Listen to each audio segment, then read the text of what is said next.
자, 그렇게 지금 301쪽까지 했죠. 나머지는 다 비슷하고요. 넘겨보세요. 넘겨보시면은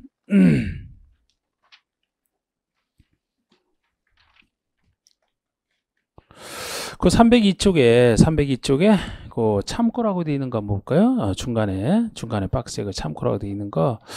요것이 그러니까 이제 굳이 틀을 좀 우리가 잡는다면 개발법에서는 개발구역과 구역지정으로 의견 청취랑 공고가 있는 지역 여기다 둘 다 개발이 허가제밖에 없어요. 그런데 정비법은 이게 나눠져 있어 갖고 개발법상 개발이랑 거의 같은 얘기는 이 정비구역 지정된 곳에서 할 때가 거의 같습니다.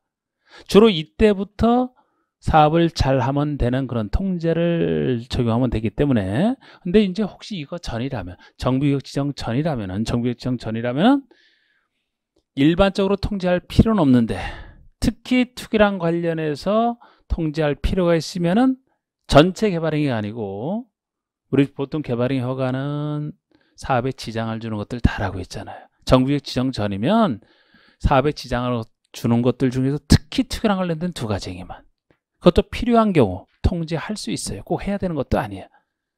투기를 막을 필요가 강할 때 이런 식으로 좀 나눠져 있는 게 특징이거든요. 한번 그거 보세요.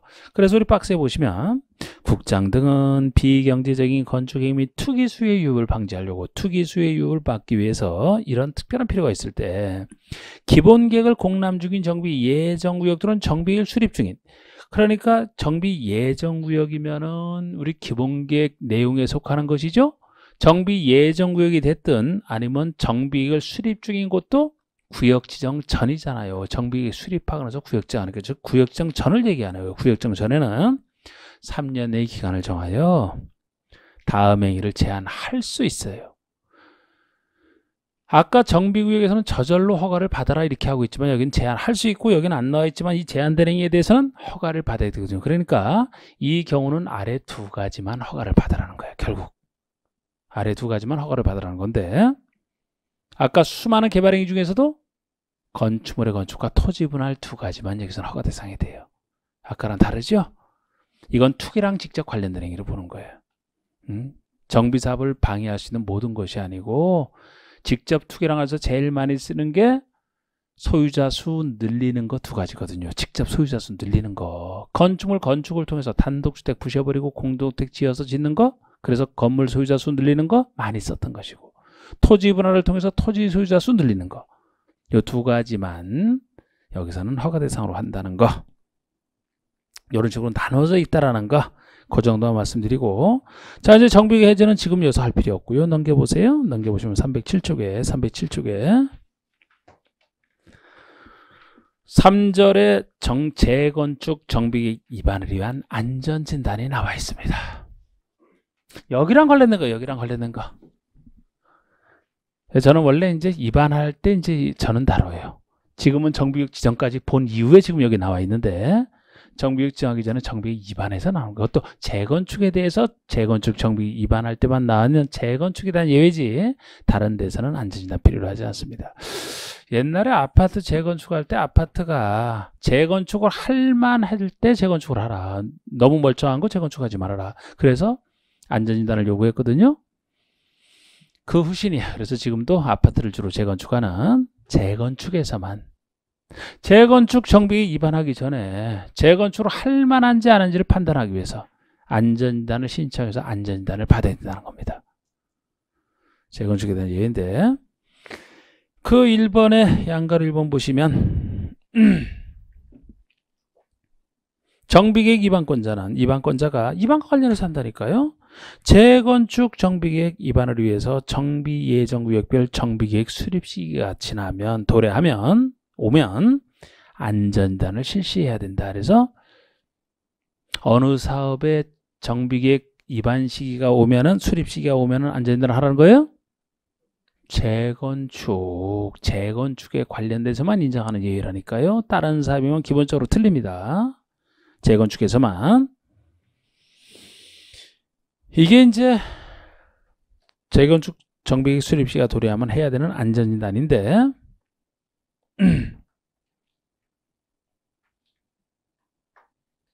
뭐 원칙에 나눠놨지만 우리 예외에서도 예외 같은 경우는 이제 재건축을 할 당사자가 안전진단을 요청할 때인데, 요청하는 경우는 뭐 숫자 나오는 거 나중에 하죠. 뭐 이거 나중에 하고. 기본적으로 이번에 안전진단 대상을 보시면, 그럼 안전진단을 하기로 했으면 무엇을 대상으로 하느냐? 재건축 사업의 안전진단은 주택 단지의 건축물을 대상으로 합니다. 그러니까 우리 재건축 중에서도 보통 이제 단지 내에서 재건축하는 게 보통인데 단지 밖의 것도 포함되어 있는 경우가 있어요.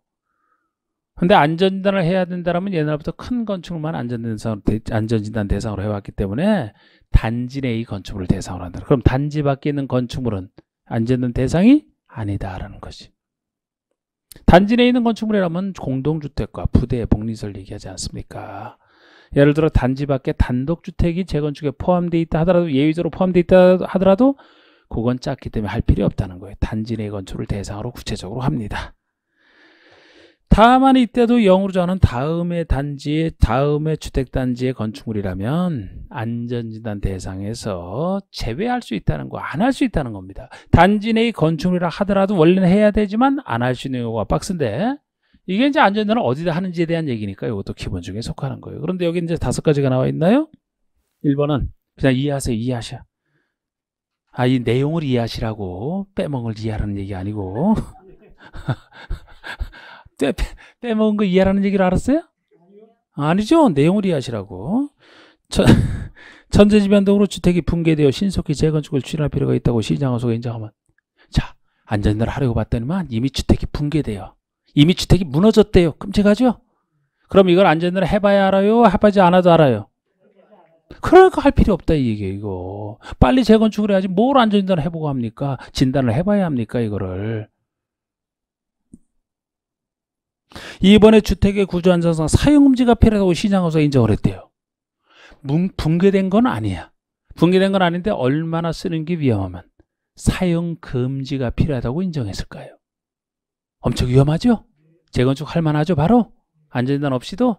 그렇잖아요. 이렇게. 이런 경우도 해야 된다면 틀린단 말이에요. 꼭 이럴 때 해야 된다면 틀린단 말이에요. 3번은 노후건축물 수에 대한 기준을 충족한 경우 자녀 건축물로서 하는 건 안 봐도 돼. 안 봐도 돼. 그냥 노후건축물 수에 대한 기준을 이미 충족한 경우 자녀 건축물 이 정도만 보셔도 돼.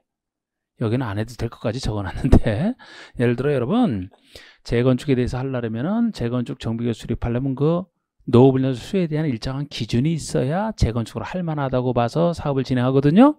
그 노후건축 수에 대한 기준을 이미 충족을 했대. 이미 충족을 하면 이제 재건축할 수 있게 됐죠. 그러니까 나머지 그곳에 있는 자녀, 나머지 건축물이면 안전진단을 할 필요 없잖아요. 이미 기준을 충족했기 때문에. 그런 얘기가 되거든요, 이게. 그리고 네 번째가 진입도로는 기반세를 설치를 위해서 불가피하게 정비구역에 포함된 것으로서 시장허수가 인정한다. 불가피하게 정비구역에 포함된 곳, 요 얘기 나오면 돼요.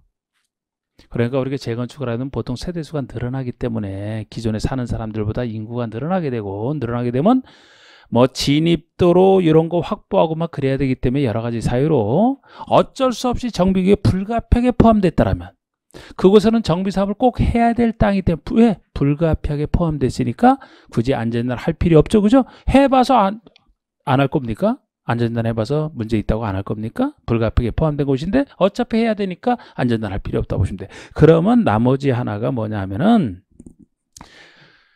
시설물 안전 및 관리에 대한 특별법이 있어요. 그냥 줄여서 그냥 시설물 안전법에 따라 안전 등급이, 그 시설물의 안전 등급이 D2급인 경우, D급, 2급, 영어 D2, 영어 D2 이 경우까지 원래 있어야 돼.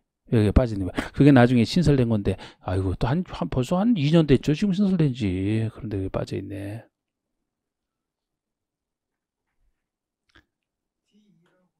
영어 D2, 시설물 안전 등급이 D2급, D2인 경우 이렇게 그냥 시설물 안전 등급이 D2인 경우, 이게 미흡이고 D급이 미흡이고 2가 불량이에요.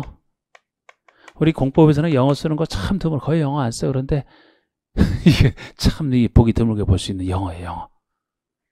예? 그러니까 안전등급을 해봤더니만 그 안전등급이 A, B, C급이면 아니고 D급, E급으로 이미 나왔다라면 미흡 또는 불량이라는 얘기니까 다시 할 필요 없다는 거예요. 이미 그쪽 법에서 이 정도로 인정받았으니까 문제 있는 것으로 봐서 재건축할 만하니까. 그쪽에 A, B, C급이면 해봐야지. 여기서 다시 해봐야지. D급, E급인 거 안 한다 이 얘기입니다. 안 할 수 있다는 거예요. 그렇게 5가지가 돼요.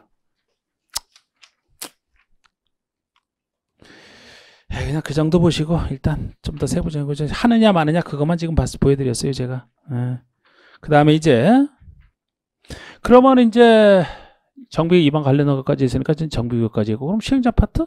요 파트 이제 들어가는데 먼저 요거 하기 전에 시행 방법이 나옵니다. 이제 여기서 시행 방법이 나와요. 시행 방법 구별하고 시행자 조합 이렇게 나가야 돼. 자, 309쪽에 시행자가 나옵니다. 309쪽에 309쪽에 시행자가 나오는데 시행 방법이 나오죠. 4절에 1번 시행 방법. 이 전체적인 정비사업 시행 방법은 5가지밖에 없는데 이 5가지가 사업별로 인정하는 게 달라요. 구별할 수 있어야 된다고. 먼저 양가를 1번에 주거환경 개선사업부터 봅시다.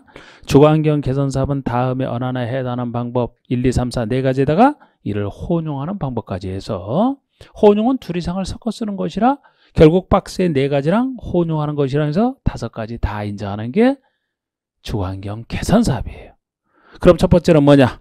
시행자가 정비구역에서 정비기반설 및 공동이용소를 새로 설치하거나 확대하고 소유자가 스스로 주택을 보전 개량하는 방법. 다른 공법선생님들은 이상하게 다 통일을 해서 스스로 하는 방법 이렇게 이거를 약칭해서 불러요. 저만 다르게 불러요. 저는 반쪽 방법 이렇게 얘기를 해요. 누가 하나 얘기했을 때 그걸 다 똑같이 하는 것 같은데 저는 그냥 반쪽 방법이라 그래요. 앞으로 이게 기니까 아주 줄여서 부르는 거예요. 제가 반쪽이라면 이걸 알아들으시라고. 그리고 저는 여기 포인트를 준다면 뭐에 포인트를 두느냐? 정비 기반소가 공동이용소를 손댄다는 걸 저는 포인트로 삼아요. 지금 여러분 이걸 이제 보시면은 이 정비 사업의 방법은 누가 하는 거예요? 시행자가 하는 거잖아. 그럼 다른 방법은 다 시행자가 하는 기준에서 방법 이름을 써놨어요. 그런데 여기서 시행자가 하는 것은 기반설과 정비 기반설과 공동이용소만 시행자가 손대주고 시행자가 주택은 손대지 않는 거란 말이에요. 주택은 손대지 않으니까 주택은 누가 하겠다는 거예요? 거기는 소유자가 스스로 하라는 거예요. 스스로. 왜 이것만 소유자 기준에서 해? 다른 건 다 시행자 기준에서 보면서. 사실 시행자가 하는 게 정비사업이지 뭐 소유자가 하는 게 정비사업입니까? 그렇다면 여기서는 시행자가 2가지 고쳐주는 거죠. 무엇만 고쳐준다? 기반설만 고쳐준다는 거예요. 그래서 둘 중에 하나만 해준다. 반쪽이라고 제가 하는 거예요. 예. 그러니까 이 방식으로 하게 되면은 가장 간단한 방식이라 그래, 이거를. 간단하게. 정비 기반설과 공동유서를 아쉬운 대로 그것만 고쳐주면 되니까. 주택은 손대지 않아요. 주택은 소유자가 알아서 하든 말든 신경 안 써. 그건 정비사업 아니에요. 그래서 저는 그렇게 부릅니다. 반쪽이라고. 2번에 아까 1번이 반쪽만 해서 간단한 것이라면 2번은 제일 무서운 방법이에요. 시행자가 정비계획 전부를 수용.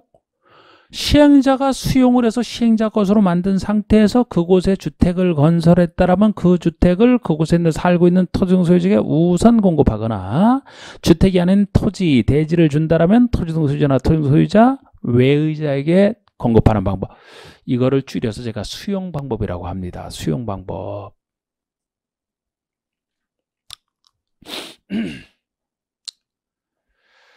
다른 것과 달리 이건 시행자가 취득을 해서 시행자가 수용을 통해서 취득을 해서 일반에게 공급한다는 점에서 이거 수용 방법이라고 하는 거예요.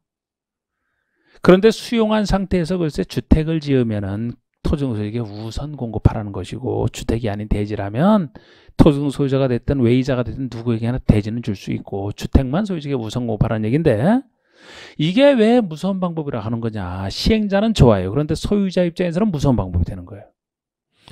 대지 말고 우리가 주택을 우선 공급하는 게 여기서 가장 기본이 되는 건데 예를 들어 주택을 시행자가 우선 공급한다면 달동네에 있는 사람들 입장에서는 새로운 큰 아파트가 생기니까 좋을지 몰라. 우선 공급은 있다니까 딱지 준단 말이야.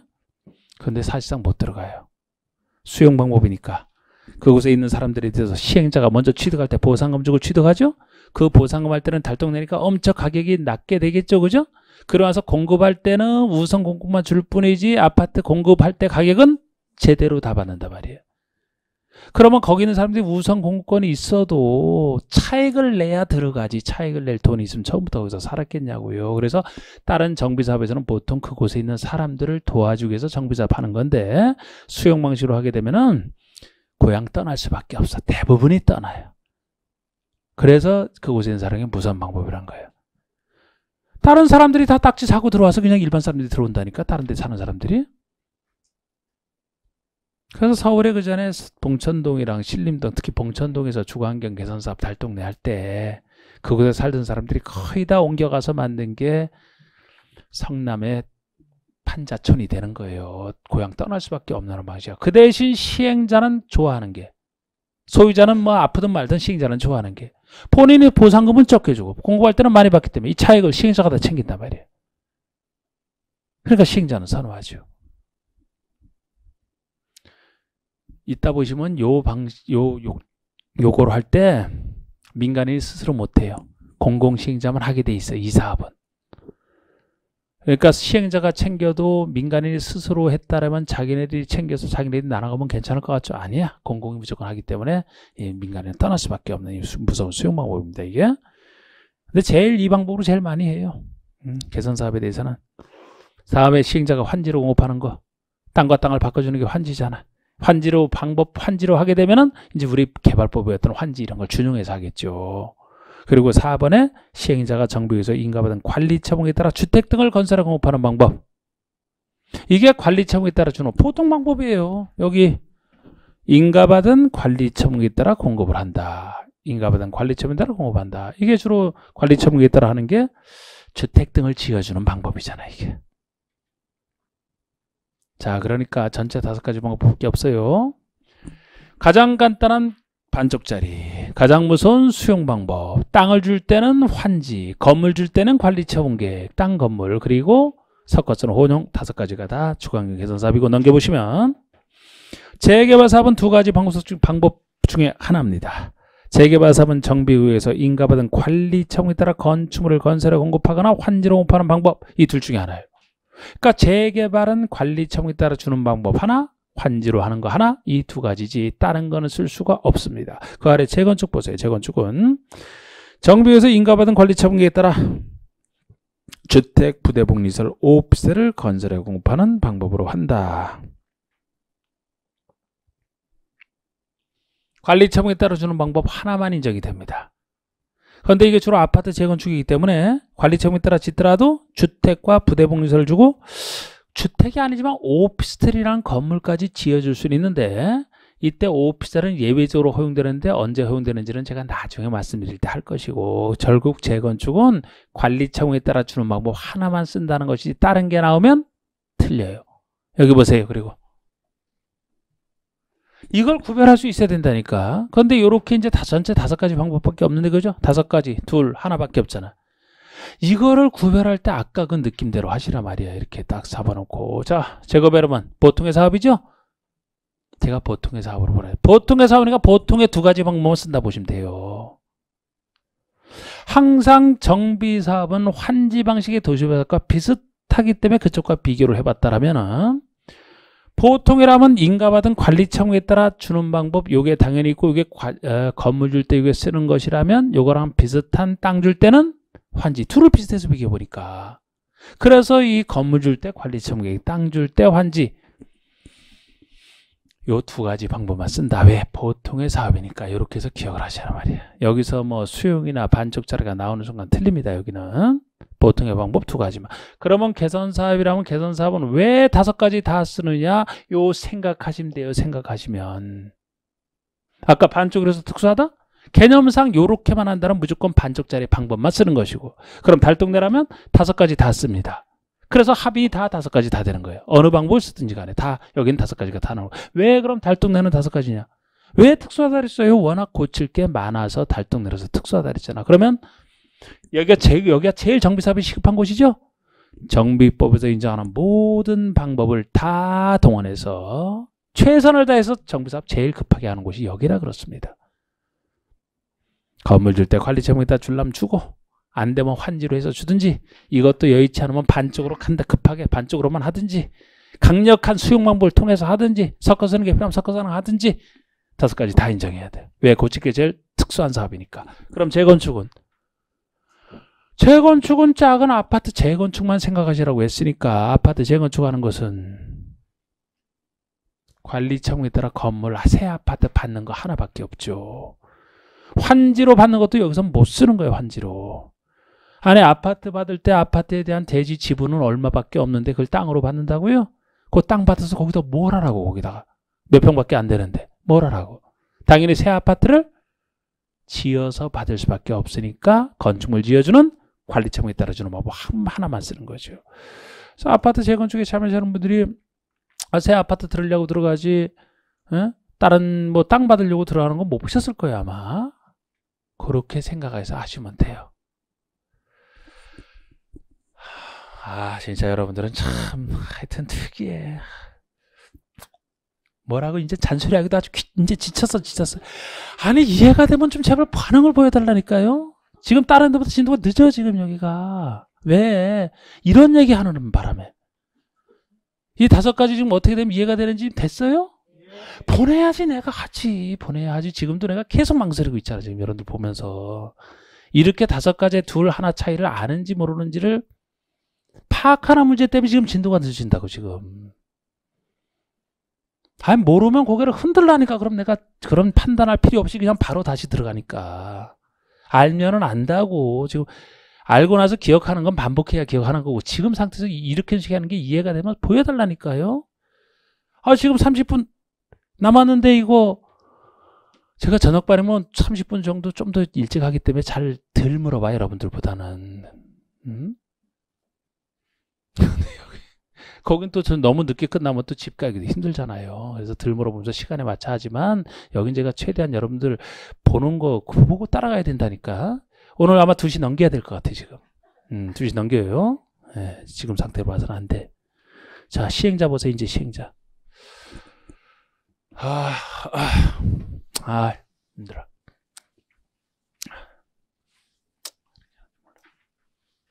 자 이제 시행자 합니다. 자 시행자 할 때도 기본 틀 역시 기본이라 기본 틀에서만 할 겁니다. 기본 틀에서만 할 건데 여기 보세요. 여기 보시면은 일단 요 시행자 정할 때도 이 파트가 개발법의 시행자, 환지 방식의 시행자랑 비슷하기 때문에 그쪽 틀 생각해서 여기 기본 틀도 잡으시면 돼. 그럼 환지 방식의 도시화 사업에서는 12사람 중에서 시행자를 지정해 주는 게 아니었고 당사자가 스스로 하는 게 원칙이라고 했으니까 그쪽에서는 토지 소유자 또는 조합, 토지주나 도시개발조합에 하는 게 원칙이었거든요. 그때도 그 사람들이 원칙이지만 예외적으로 그 사람들이 여의치 않으면 지자체를 지정하세요. 이런 구조였잖아요. 그런 구조는 여기도 똑같아요. 똑같은데 사업에 따라 약간 달라지는 거예요. 구조는 똑같은데 그쪽과 항상 연결해서 보셔야 돼요. 그럼 여기라면은 토지 등 소유자가 직접 시행자가 되느냐, 토지 소유자가 직접 되느냐, 이들이 설립한 단체인 조합이 되느냐, 요 당사자가 되느냐 안 되느냐를 먼저 따져주고 시키면 시키고 안 되면 다른 행정처럼 여기는 시장수 등 다른 공사 등이 있겠죠. 같은 구조라니까 같은 구조인데 사업에 따라 약간 달라질 수 있는 거예요. 그래서 우리가 미리 딱 보면은 토지소유조합 여긴 둘 다 안 돼요. 둘 다 안 돼. 여긴 둘 다 돼. 둘 다 돼. 여기는 이 구조예요. 이 구조가 돼. 제가 좀 급해갖고 먼저 이렇게 적어놨는데 그럼 개선사업에서는 당사자가 왜 안 되느냐. 아까 뜻을 생각해 보시면 먼저 개선사업은 2가지가 있잖아요. 달동네를 생각해 보세요. 달동네라면 그곳에 있는 사람들이 달동네니까 그곳에 있는 토지 등 소유자요.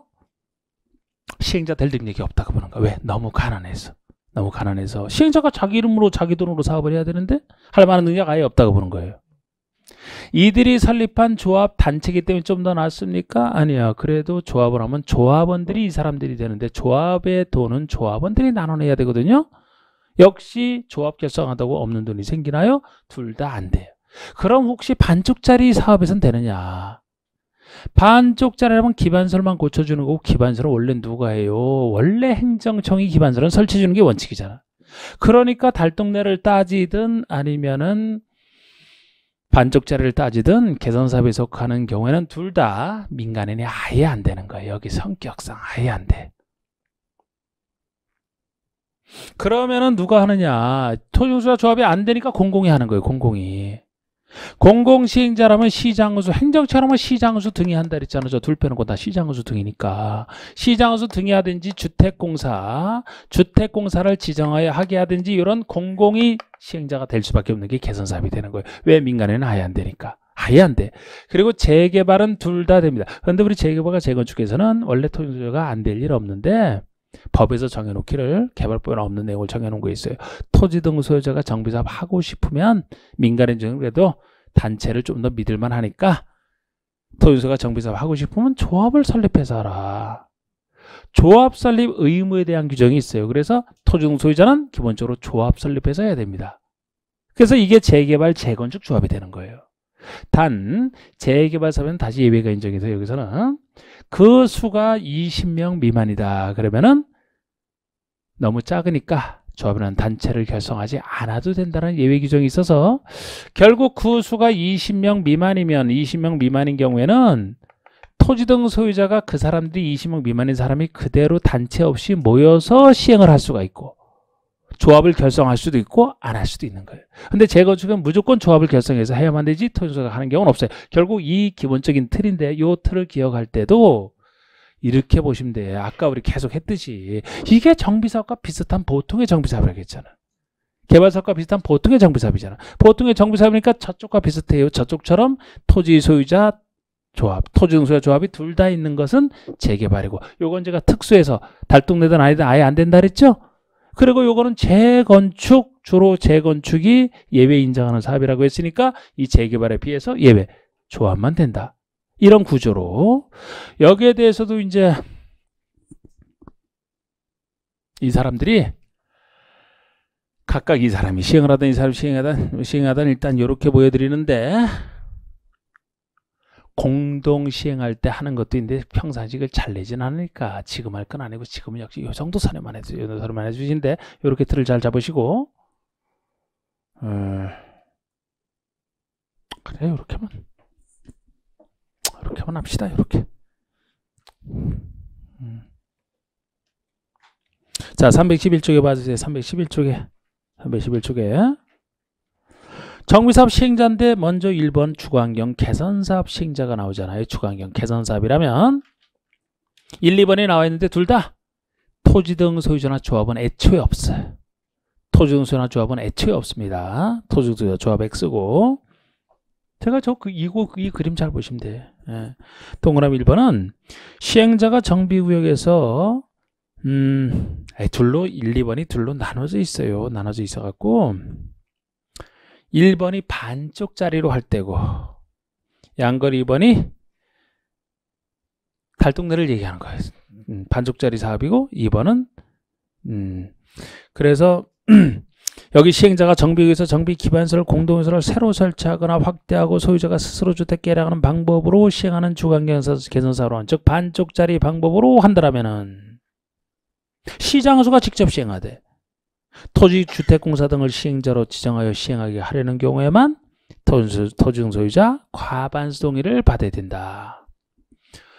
개선사업에서는 5가지 방법 다 있는데 왜 반쪽만 하냐면은 원래부터 사업 중에 반쪽이 됐든 아니면 달동네라도 반쪽으로 할 때는 똑같은 얘기예요. 결국 반쪽으로 한다는 얘기는 기반설만 고쳐준다는 얘기고 기반설은 그곳에 있는 사람들이 스스로 하는 게 원칙이 아니죠. 원래 기반설은 시장은수가 행정청이 설치하는 게 원칙이기 때문에 시장은수가 할 때는 아예 동의도 필요 없고 시장은수가 그냥 알아서 하면 돼. 그러니까 시장은수가 만약에 반쪽짜리 방법으로 주거환경 개선 사업을 한다 그러면은 그 사람들은 가만히 있는 상태에서 시행자가 혼자 그것도 시장은수가 혼자 그냥 사업을 하는 겁니다. 그런데 혹시 시장은수가 바빠서 아이고 토지주택공사에게 맡기겠다 그럴 때는 원래 시장은수가 해야 될 건데 토지주택공사에게 맡기기 때문에 토지주택공사 등을 맡겨도 되는지 소유자 과반수 동의를 받아서 동의받고 나서 맡기게 할 수 있어요. 아무래도 이런 공공 기반서만 고쳐주는 것은 시장 허수가 더 잘하니까. 바로 그 얘기입니다. 그래서 이것만 별도의 동의요건이 있어서 이렇게 했지. 양가로 2번처럼 나머지 방법으로 할 때 반쪽짜리가 아니고 예를 들어 수용 방법, 환지, 관리청에 따라주는 방법으로 하는 거 요렇게 나머지 방법으로 한다라면은 시장수가 직접 하거나 다음에서 정한 자에게 시행할 수 있다. 그래서 동그라미 1번에 뭐 다른 자를 지정하는 경우도 있고 동그라미 내 공동시행자가 있는데 이거 동의요건이 좀 달라요. 이거 동의요건은 여기 동의요건에 한번 넘겨보시면 대충 참고에 나오는 동의요건이 있는데 이건 나중에 할 때나 추가할 겁니다. 나중에 할 때나 추가할 거예요. 이렇게 하여튼 요 사람들이 하되 요 사람들이 할 때도 둘로 나눠져 있다. 반쪽짜리 방법이냐 아니냐에 따라 나눠져 있다. 뭐 이렇게 틀만 지금 생각을 해두시고 이번에 재개발 재건축에서는 그 중에서 재개발 보세요. 재개발 보시면 2번에 1번 재개발 사업은 다음 어느 하나에 해당하는 방법으로 할 수 있다. 그래서 조합이 시행하거나 기억번에 조합이 시행 이게 조합의 단독 시행이죠. 조합의 단독 시행이고 동그라미 니은번에 토지등 소유자가 20이 미만인 경우는 토지등 소유자가 시행하거나 이게 토지등 소유자의 단독 시행이에요.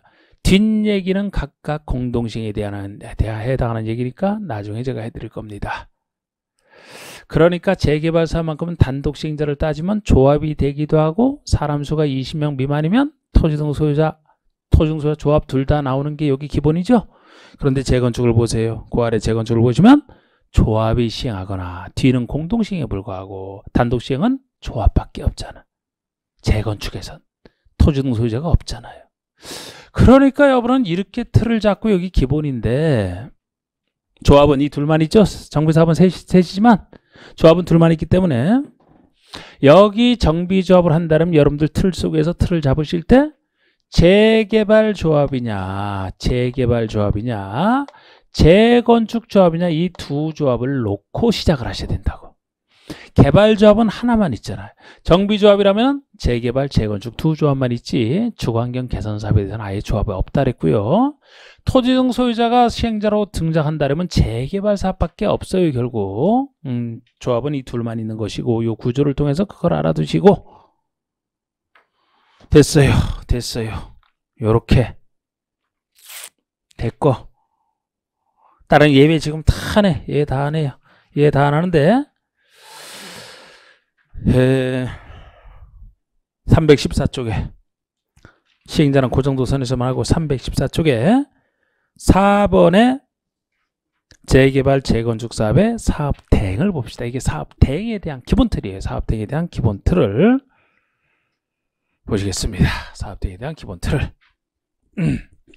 이것도 지금은 너무 상세하게 할 필요는 없는데 사업을 대행한다는 게 지금은 여러분들이 보신 게 시행자를 봤잖아요. 시행자 규정을 보셨는데 대행을 한다는 것은 대신 행하는 게 시행이잖아. 대행이잖아. 대신하여 시행하는 걸 줄여서 대행이라고 합니다.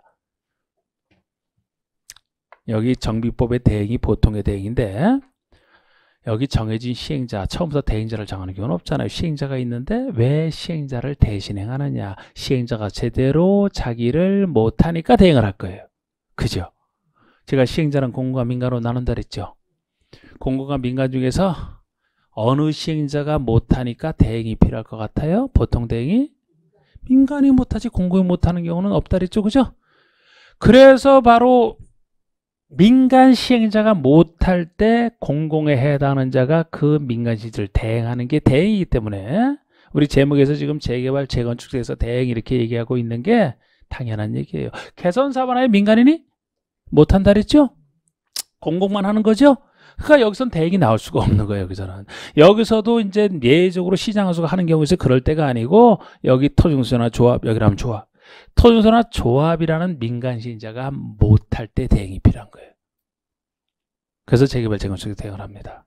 지금 여기서도 이제 그런 틀에다가 상식적으로 만약에 대응을 한다면 대응할 때 누구 계산으로 하는지 그 기본 예를 들어 그 못하는 시행자 계산으로 대응을 할까요? 아니면 대행자 본인 계산으로 대응을 할까요? 여기서 계산한다는 얘기는 어떤 일을 했을 때 그걸 누구 몫으로 가져가느냐 하는 거예요. 예를 들어 어떤 행하는 사람이 어떤 뭐 부동산을 만들었다. 이 부동산은 누구에게 귀속이 되고 뭐 이런 얘기죠. 의무는 누가 부담하겠지 이런 얘기인데, 대행을 한다는 게 시행자 계산으로 할까요? 대행자 계산으로 할까요? 시행자 계산? 근데 왜 아까는 가만히 있었어 그렇게? 시행자 계산으로 하죠. 시행자 계산으로. 대신행하는 거니까 대신행하는 거? 누구를 대신하는 거예요? 시행자를 대신하니까 대행자가 만든 걸 대행자가 가져가면 안 돼. 시행자 계산하니까 대행자가 만든 것은 다 시행자에게 귀속이 되고, 그 대신 대행자는 대신 일을 해주기 때문에 보수 비용을 시행자에게 청구하는 거예요. 이게 시행자 계산으로 한다는 거예요. 자기가 자기 계산으로 한다면 자기가 시행하는 것이지 이건 대행이 아니죠. 자, 이번에는 계산은 시행자 계산으로 한다 그랬습니다. 이름은 누구 이름으로 할까요? 이름도 시행자 이름으로 사업을 할까요? 아니면 대행자 이름으로 할까요? 이건 대행자 이름으로 해요. 이름은 대행자 이름을 걸고 한다 말이에요. 이름은 대행자가 일하니까 대행자 이름으로 하되 계산이 시행자 계산이에요. 민법상 대리랑 달라요. 대리는 대리 이름이야 본인 이름을 한다 이렇게 배우셨죠? 대리랑 대행은 달라요. 이게 헷갈리면 민법보단 공법이 훨씬 신사적이다. 에? 자기 이름으로도 못하면 이거 얼마나 비참합니까? 그죠? 그러니까 대행자는 자기 이름으로 한다고. 자기 이름으로 하되 계산은 시행자 계산으로 한다고. 그게 기본이에요. 자, 대행사유 보세요. 대행사유. 양가로 1번에. 시장은수 등은 다음의 어느 하나에 해당하는 경우. 자, 시장은수가 대행할 때인데 시장은수는 다음의 어느 하나, 박스 하나에 해당하는 경우는 해당 조합이나 토지소유자, 민간인을 대신하여 직접 시행하거나, 이게 줄여서 대행이자, 즉 시장은수가 대행할 때고, 아니면 토지주택공사 등이나 지정개발자에게 해당 조합이나 토지소유를 대신하여 시행하게 할 수 있다. 그래서 시장은수가 대행을 하든 토지주택공사 등에게 맡기든 지정개발자에게 맡기든 이 사람들이 대행을 하겠다는 얘기인데 누구를 대신행할 것이냐, 어떤 일이 생겼을 때. 박스 1, 2번. 박스 1번은 장기간 정비사업이 지연되거나 권리경영에 대한 분쟁 등으로 해서 결국 해당 조합이나 토지 등수가 시행하는 정비사업을 계속 추진하기 어렵다고 인정할 때예요. 민간 시행자인 조합이나 토지 등수가 하는 사업을 계속 추진하기 어려우니까, 그럼 그 사람이 못하니까 대행을 할 수 있다 이렇게 생각하시면 돼. 에? 그리고 2번은 토지 소유자나 조합은 과반성으로 요청할 때입니다. 이 스스로 하는 민간인이 토지 소유자가 하든지 조합사를 입은 조합원이 판단으로 우리 못하니까 대행을 요청하는 거 아닙니까? 적어도 못하려면은 반만 넘는 사람이 못한다고 생각하시면 못하는 거예요. 적어도 반 이상이 할 수 있다면 하는 겁니다. 그래서 대행을 요청하는데 본인이 못해서 요청하는 것이니까 과반수, 딱 반을 넘는 사람들이 대행을 요청하면 대행을 하게 돼 있어요. 1번은 시장으로서 스스로 판단할 때고 2번은 당사자가 요청할 때입니다. 이래서 대행을 하게 되면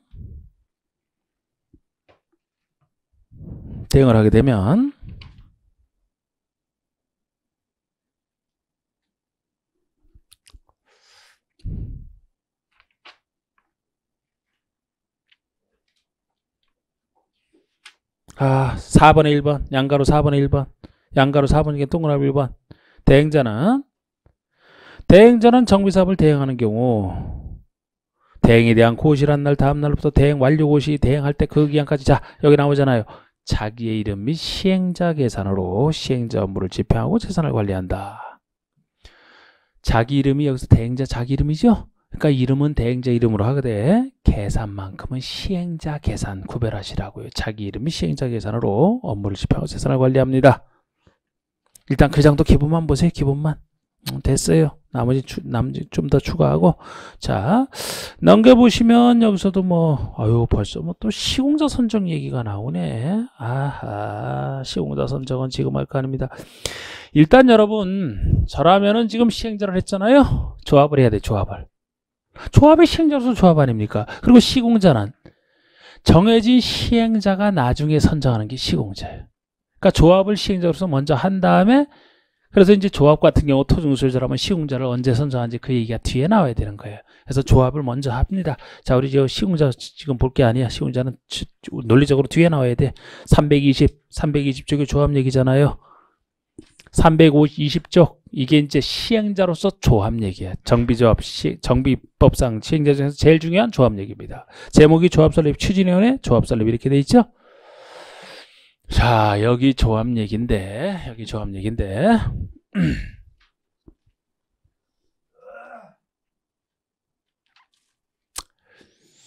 이 조합이 도시개발조합과 비슷합니다.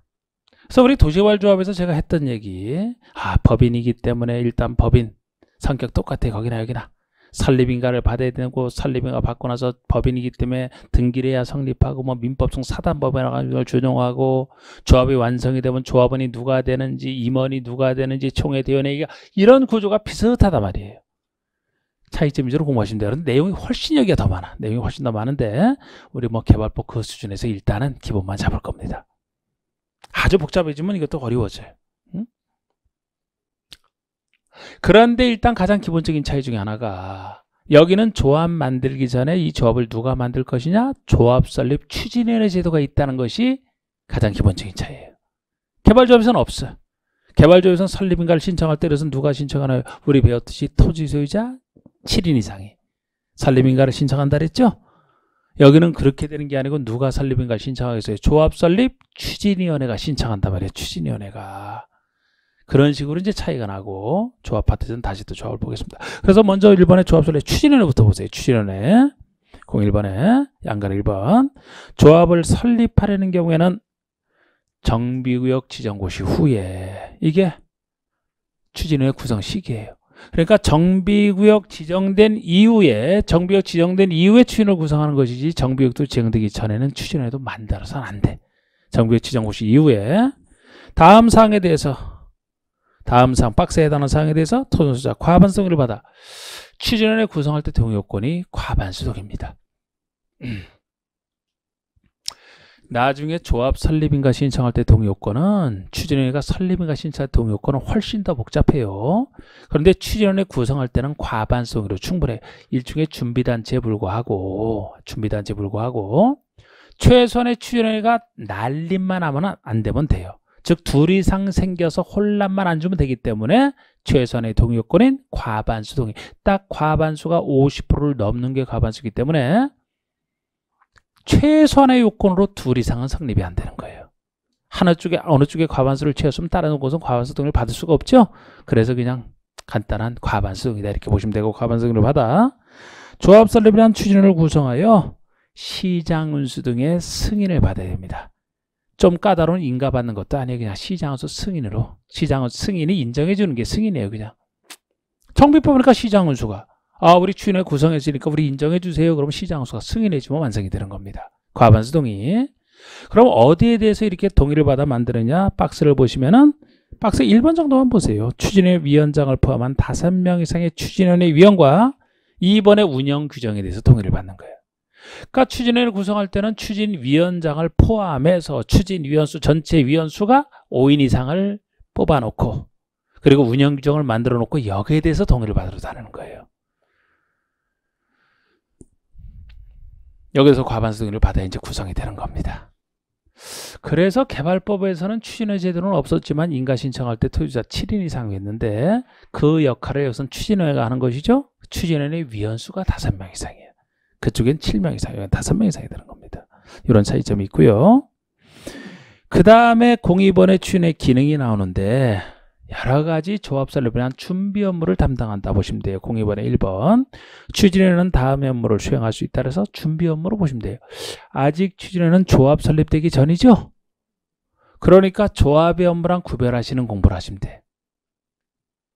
만들어진 조합의 업무랑은 다를 거 아닙니까? 이건 만들기 위한 준비단체로서 추진하기 때문에. 그래서 동그라미 1번에 정비사업 전문관리업자 선정하는 거, 정비사업에 대한 전문관리업자가 정비사업의 전문가예요. 전문가이기 때문에 이런 민간인이 할 때 전문가 도움을 받아야지 사업하기 편하겠죠. 그래서 전문관리업자 선정할 수가 있고, 설계자 선정명도 나와요. 준비 업무를 담당하니까 글쎄 이 정비사업에 대한 설계자를 선정할 수 있어야 설계를 할 거 아닙니까? 준비 업무로서.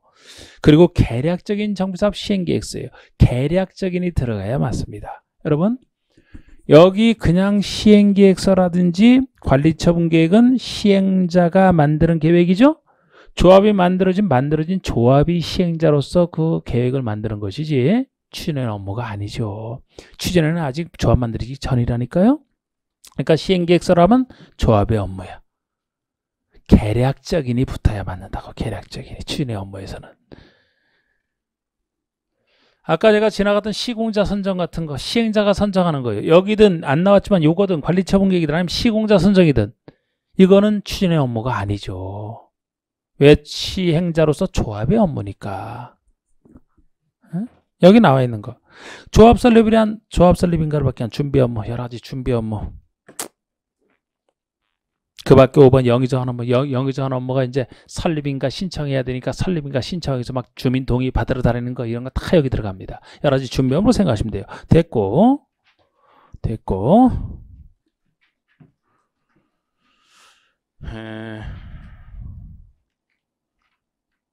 창립총회. 양가로 3번 창립총회도 추진위원회 업무 중에 하나입니다. 그냥 총회는 나중에 만들어진 조합의 기관이에요. 그런데 이건 그냥 총회가 아니고 창립을 위한 총회예요. 창립을 위한. 그러니까 창립하기 전 창립을 위한 총회니까 조합되기 전에 추진의 업무가 되는 거예요. 추진을 통해서 핵심적인 걸 갖춰놓고 나서 이제 창립총회를 통해서 핵심적인 걸 갖춰놓고 나서 조합을 설립 추진하는 겁니다. 그래서 양가로 3번 추진회가 하는 일인데 추진회는 설립인가 신청하기 전에 조합 설립인가를 신청하기 전에 조합 설립을 위한 창립총회를 개최해야 된다. 그러니까 설립인가 신청 전에 창립총회를 개최하라는 거예요. 창립총회 업무가 박스 2번처럼 정관 확정하고 임원 선임하고 대의원 선임하는. 그러니까 조합의 뼈대를 잡는 거예요. 조합 약속이 정관이잖아. 이 정관을 확정하고 임원 뽑고 대의원 뽑고 이렇게 뼈대를 갖춰놓은 상태에서 그 다음에 설립인가 신청 들어가는 거예요. 설립인가 신청하기 전에 창립총회에서 추진회가 하는 겁니다. 됐고요. 됐고. 넘겨보세요. 04번에 이제 조합이 나옵니다. 조합이 나와요. 이게 조합이 이제 개발조합과 비슷한 건데, 자, 여기 보시고. 항상 정비조합 하면은 재개발과 재건축 둘로 나눠서 보시되, 이게 원칙이고 주로 예외 인정하는 게 재건축이라 했잖아요. 얘가 주로 재건축이니까. 둘 구성하세요. 그런 느낌으로 원칙, 예외 이렇게 해서 보시되, 설립인가부터 신청하는 이 순서는 똑같아요. 설립인가 한번 봅시다. 자, 1번에 04번에 1번에 조합의 설립 중에서 양가로 1번에 시장운수 등이나 토지주택 공사나 지정개발자가 아닌 자가 정비사업을 시행하라는 경우에 순수한 토지 등 소유자가 정비사업 할 때예요. 시장운수나 토지주택공사 등 지정개발자가 아닌 자니까 여기서는 토지 등 소유자가 정비사업을 시행하려는 경우에는 토지 등 소유자로 구성된 조합을 설립하라. 이게 조합 설립 의무에 대한 얘기고, 이때도 예외 토지 등 소유자가 재개발 사업을 시행하라는 경우는 그러냐. 정확하게는 아니 이것도 좀 빠져있네. 토지 등 소유자가 20인 미만으로서 이 말이 중간에 들어가야 돼요. 토지 소유가 20인 미만으로서 재개발 사업 할 때는 조합 설립을 안 해도 된다. 그 얘기야. 그래서 아까 재개발에서 토지 소유가 시행자가 되는 경우가 바로 여기랑 관련된 얘기거든요. 그 수가 20명 미만일 때만, 그것도 재개발 사업 할 때만 조합 설립 안 하고 토지 소유가 스스로 시행자가 될 수 있다는 얘기예요. 그래서 그 말이 좀 빠져 있고.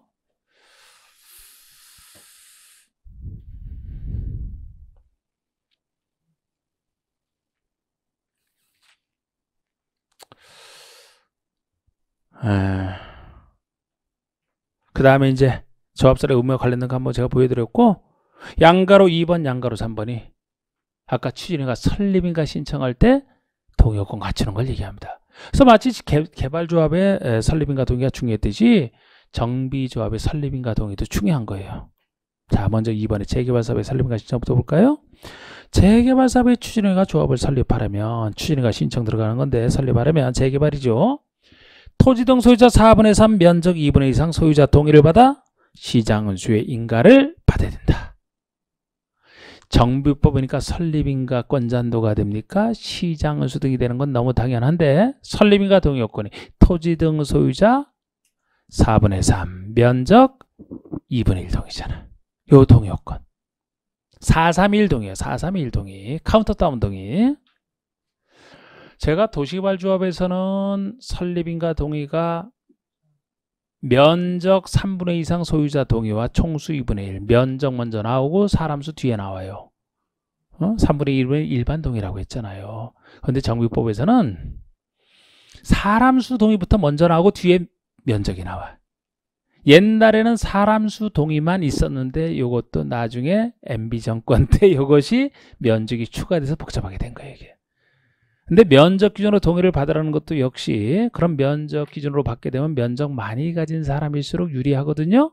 역시 그런 취지로 이게 들어서 복잡하게 돼서 지금 현재까지 이어지고 있는데 어쨌든 이 순서를 바꿔내지도 않으니까 개발법에서는 면적 3분의 2 총수 2분의 1 여기는 사람수 기준으로 4분의 3 면적 이 순서가 뒤바뀌어 있지만 이 순서를 바꿔내지도 않으니까 요거 시험에 몇 번 나왔는데 요게 순서 그대로 놓고 사람수 4분의 3 면적 2분의 1 4, 3, 1 카운트 동의로 보시면 된다고. 미사일 발사할 때 카운트다운 하듯이. 영어로 해야 실감나요? 그럼 집에서 해보세요. 영어로. 4, 3, 2, 1 그대로 4, 3, 1 동의잖아. 기억하시고 재건축은 좀 더 복잡해요. 재건축이 예인데 자 우리 재건축에서 설립인가 신청은 양가로 3번에 나오죠. 단지안과 단지 밖 이렇게 주택단지 안이랑 주택단지 밖은 구조가 완전히 다르기 때문에 단지 안에서 동의를 받고 단지 밖이 포함되어 단지 밖에서 별도 동의를 다 갖춰야 돼. 단지 안 단지 밖 나눠져 있는데 단지 안에서는 보세요. 재건축 사업의 추진회가 조합을 설립하려는 때는 주택단지 공동주택 각 동별 구분 소유자 과반수 동의와 단지 안의 전체 기준에서 구분 소유자 4분의 3 면적 3분의 소유자 먼저 나오고 뒤에 면적 나오는 거 이건 똑같은 순서인데 벌써 이거만 해도 복잡해지잖아요. 단지 전체에서 동의를 얼마 받고 단지 전체뿐만 아니고 동시에 각 동별로 동의도 받으라는 거예요. 일단 요거는 단지 전체부터 먼저 생각하시고 여기 책 순서와 상관없이 단지 전체에서는 4343 소유자 4분의 3 면적 4분의 3 4343인데 동별론 간단한 소유자 과반수로 충분하다. 예를 들어 단지 전체에서 조금 힘든 4분의 3, 4분의 3을 겨우 이게 힘든데 갖춰놨는데도 각 동별로도 갖췄는데 이 동별로도 혹시 동의 요건이 세게 되면은 단지 전체가 찬성을 해도 하나의 모난 동 때문에 못하는 경우가 생기면 좀 그렇죠, 그죠? 그래서 동별 동의 요건은 단지 전체에 비해서 훨씬 완화시키는 거예요, 완화시키는. 그래서 동별로는 면적 따지도 않아요. 그냥 소유자 기준에서만 과반수 동의면 된다는 거예요. 4분의 3보다 훨씬 못한 거잖아. 이런 취지로. 그래서 단지 전체에서는 4343 각 동별론 간단한 과반수 동의. 단지가 아닌 곳이라면 이번에 단지가 아닌 지역 단지 바뀌면 토지 등 소유자 4분의 3 면적 3분의 2 이상 소유자 동의잖아요. 433이가 돼. 433이. 자꾸 반복하세요. 어쩔 수 없어요. 이건 복잡해도 뭐 제가 복잡하게 만든 게 아니고 법이 만들어진 걸 어떻게. 자 다시 재개발이면 재개발이면 어떻다고요? 4321 카운터 단독으로 보시되 재건축이 복잡하지만 재건축에서는 일단 리듬이 있잖아. 리듬이 단지 전체에서는 4343 반복이죠. 4343인데 동별론 간단한 과반수라 있고 단지 바뀌면 다시 43이 반복되잖아. 43이 반복해야 돼? 계속 반복만 하고 있을 수는 없죠. 그러니까 43 하다가 32로 떨어져서 마무리를 한다고. 43 하다가 32로 떨어지잖아 그냥. 그 느낌 잡아서 계속 하세요 그냥.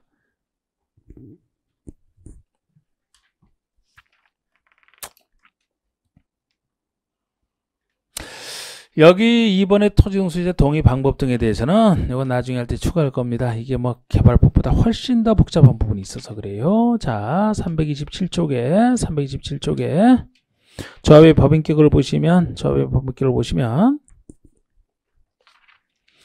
똑같아. 성격 법인으로 한다. 성격 비영리 사단법인 개발부가 똑같습니다. 법인이기 때문에 2번에 설립인가 받고 나서 30일에 등기를 하고 등기하는 때 성립한다. 똑같은 얘기예요. 그리고 명칭에는 정비법이니까 반드시 정비사업조합이라는 문자를 써야만 돼. 거기다가 정비사업조합이라는 문자를 넣어야만 되고요. 조합에 관해서 이 법에 규정한 것을 제외하고는 민법 중 사단법인에 관한 규정을 준용한다. 똑같아요. 비영리니까 민법이고 사단이니까 사단법인에 관한 걸 준용한다. 거기서 나온 얘기죠. 이거 똑같습니다. 그리고 이렇게 해서 조합이 만들어지면 조합원이 누가 되느냐 하는 건데 5번의 양가로 1번 조합원이 누가 되느냐. 자, 여기 보세요. 기본적인 조합원 틀이 재개발 재건축. 여기는 그냥 토지 등 소유자이기만 하면 당연 조합원이 됩니다. 토지 등 소유자이기만 하면. 근데 재건축에서는 이 말이 붙어서 예외가 되는 거예요. 조합설에 동의한 토지 등 소유자가 된다. 이 말이 붙느냐 아니냐에 따른 차이입니다. 여러분 개발법과 비교해 보시랬잖아. 개발조합이면은 토지 소유자이기만 하면 돼요. 찬성 반대 다 따지지 않는다 그랬잖아. 그럼 비슷한 게 재개발이라니까. 재개발? 이게 보통의 정비사업이니까 개발사업과 비슷하게 여기는 토지 등 소유자이기만 하면 역시 찬성, 반대, 거주 여부, 불문, 결격 사유도 없다는 거 똑같아. 토지 등 소유자이기만 하면 당연조합이 됩니다. 개발조합처럼. 그런데 예외가 재건축이라고 했으니까 재건축이 특이한 거예요.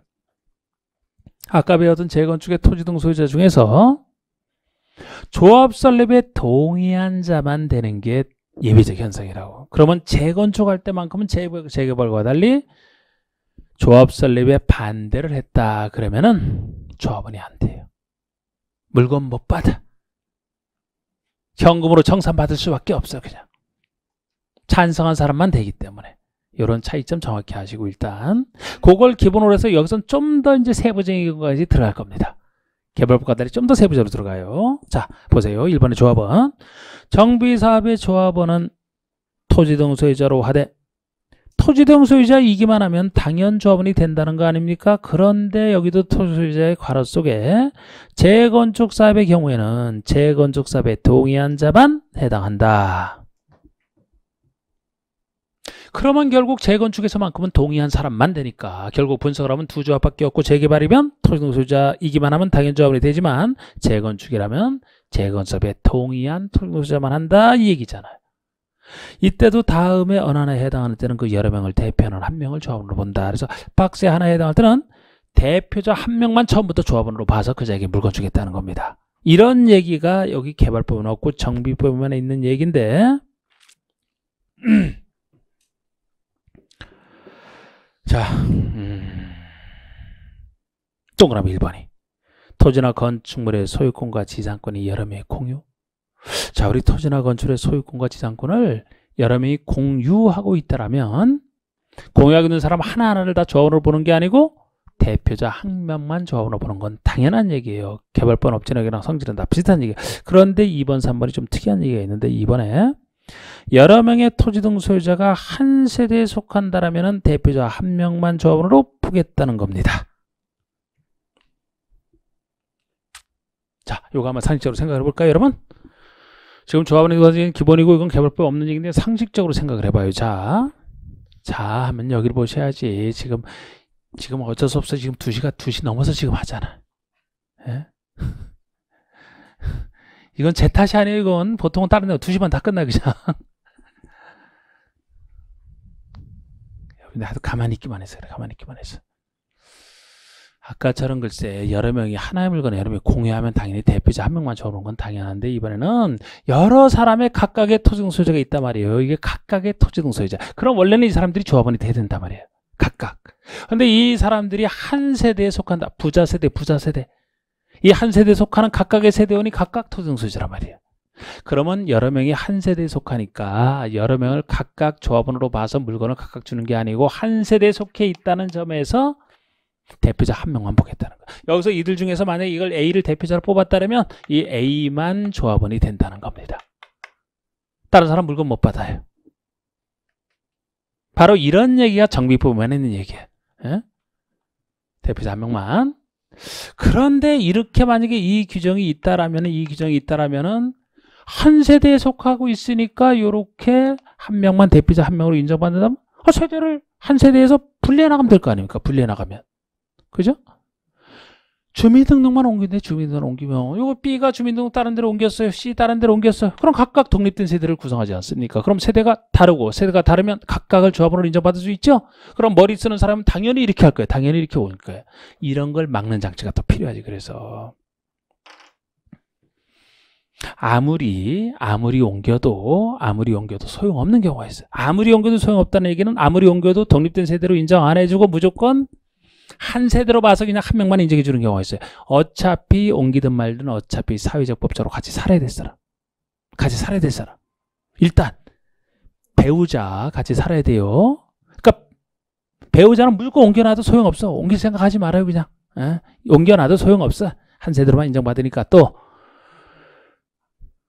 아들이지. 아들만 자식입니까? 딸도 있는데 결국 부모 보호 속에서 자란 애들 직계비속을 생각하시면 돼.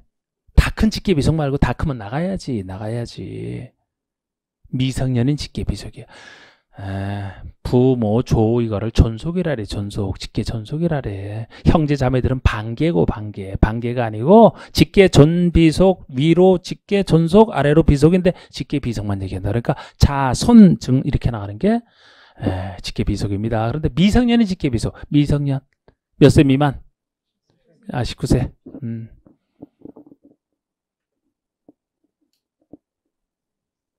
미성년인데 결혼할 수 있어요? 예? 아니 미성년인데 왜 결혼을 못해요? 미성년이라고 결혼하면 되지. 부모 동의를 받아서 할 뿐이지. 이것도 결혼연령 뭐 16, 18 따로 있죠. 그건지 몰라도 되고 미성 중에서 일정 부분이면 부모 동의 속에서 결혼할 수 있어요. 결혼하면 성년으로 취급을 해. 아니, 말이 지금 바빠졌어 지금. 배우자는 같이 살아야 되고 결국 미혼이면서 동시에 미성년인 직계비속. 직계비속도 혼이 나면 안 돼. 미혼이면서 동시에 미성년인 직계비속은 부모 보호 속에서 잘해야 될 사람을 보기 때문에 옮겨놔도 소용없어요. 항상 한 세대로 봐줍니다. 나머지 사람은 옮길 수 있어요. 근데 옮기더라도 조합 설립인가 이후에 옮겨야 돼. 분리를 해야 돼. 자, 거꾸로 마음이 급해서 지금 조합 설립인가 전에 분리를 해야 돼. 에? 이미 조합 설립인가를 받았다면 조합원 수가 이제 설립인가와 조합이 만들어지니까 조합원이 누군지 특정이 되고 조합원 수가 특정이 되겠죠. 이 조합원 수가 함부로 늘어나게 되면 사업성이 악화되겠죠. 그렇기 때문에 설립인가 이후에는 함부로 분리해서 막 이렇게 늘어나는 걸 인정을 하면 안 돼. 그러니까 이 분리를 인정받으려면 조합 설립인가 전에 조합원 수가 특정이 되기 전에 분리를 해서 인정을 받아야 되지. 분리했더라도 조합 설립인가 이후에 분리하면 그때는 대표자 한 명으로 한번 봅니다. 이건 보통 논리야. 요 말이 이해되세요? 일부러 대답 빨리 하는 거 아니에요 또? 자, 일단 보세요. 그래서 한 세대에 속하면 대표자 한 명으로 보는데 이 경우부터 보세요. 동일한 세대별 주민등록상에 등재되어 있지 아니하더라도 즉 세대를 분리했죠? 세대를 분리했더라도 배우자와 19세 미혼인 19세 미만의 직계비속 배우자와 미혼이면서 동시에 19세 미만의 직계비속은 무조건 그냥 1세대로 보겠다는 거예요. 1세대로 보겠다는 얘기고 1세대로 구성된 여러 명의 토지등 소유자가 조합 설립인가 후의 세대를 분리하여 조합 설립인가 후입니다. 설립인가 인가 후에 세대를 분리하여 동일한 세대에 속하지 아니한 때에도 이혼과 19세 이상 자녀 분가를 제외하고는 1세대로 보겠다.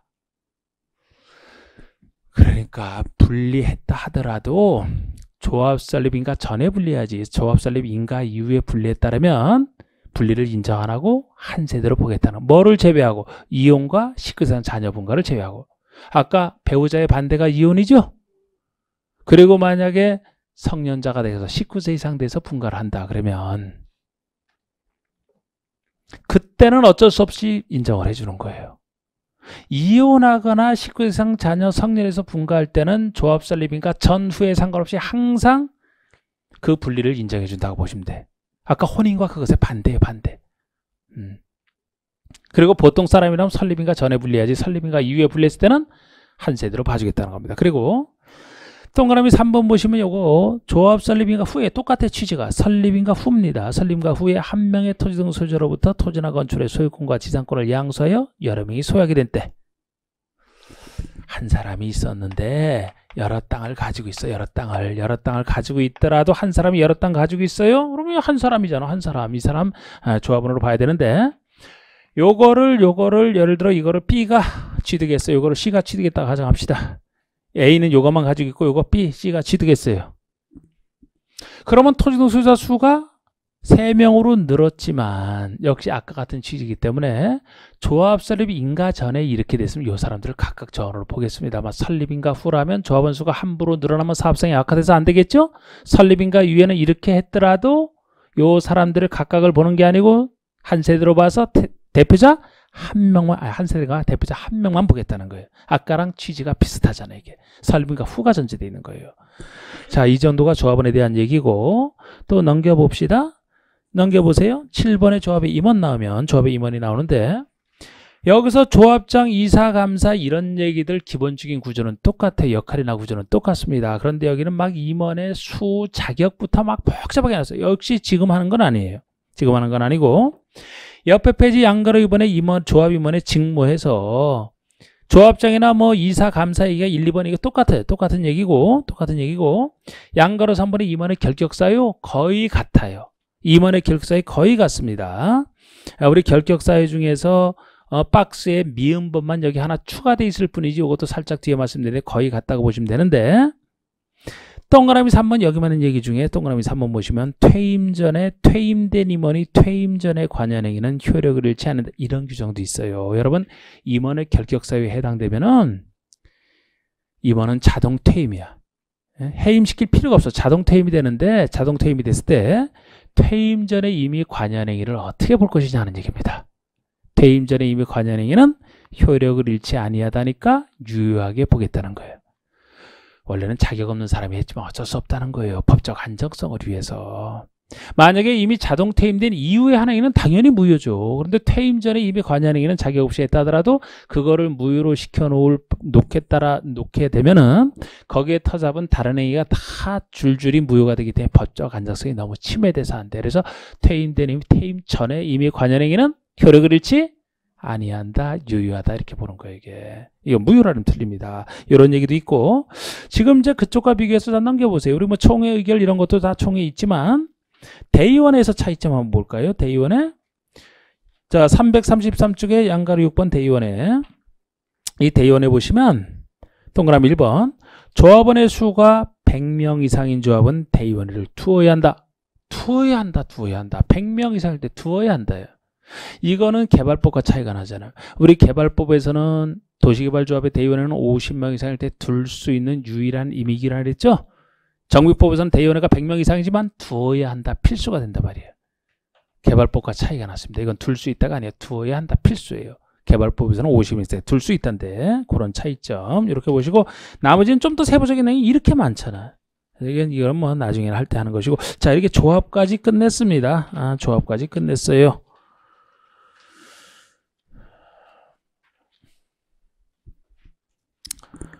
자, 오늘 여기까지 합니다. 자, 마치겠습니다.